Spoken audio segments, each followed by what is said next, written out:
এখন আমরা আছি কুষ্টিয়ার রবীন্দ্রনাথ ঠাকুরের কুঠির বাড়িতে।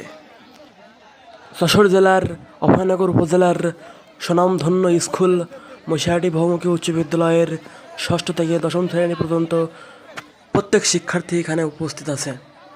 আগের বছর 2024 সালে আমরা গিয়েছিলাম গোপালগঞ্জ জেলার টুঙ্গিপাড়ায়।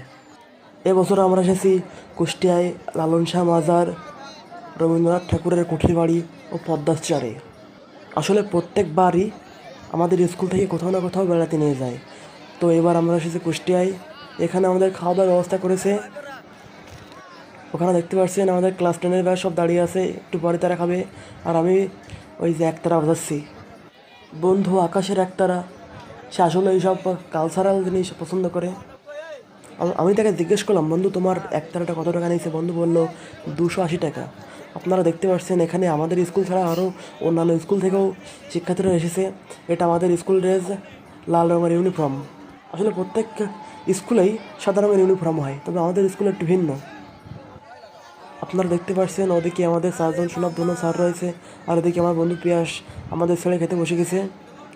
আমার বন্ধু তুহিনীর হাতে দিয়েছিলাম আমি ক্যামেরা, তো সে ক্যামেরা শুধু অন্যদিকে নিয়ে যাবে, বারণ দিলেও শোনে না। এখানে দেখতে পাচ্ছেন আর অনেক লোক হয়েছে। ওদিকে দেখা যাচ্ছে আমাদের বন্ধু অঙ্কন ও অর্ণব আসছে।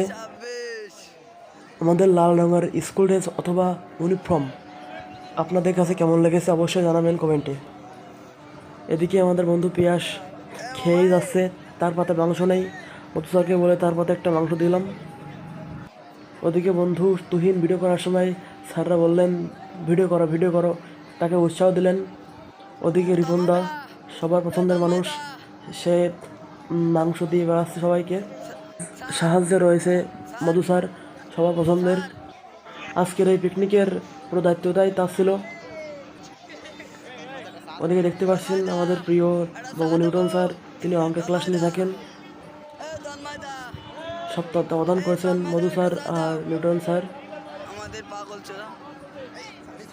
এটা আমাদের প্রথম ছাপ্পা, পরে হয়তো বা 3য় বা 4র্থ ছাপ্পা হতে পারে।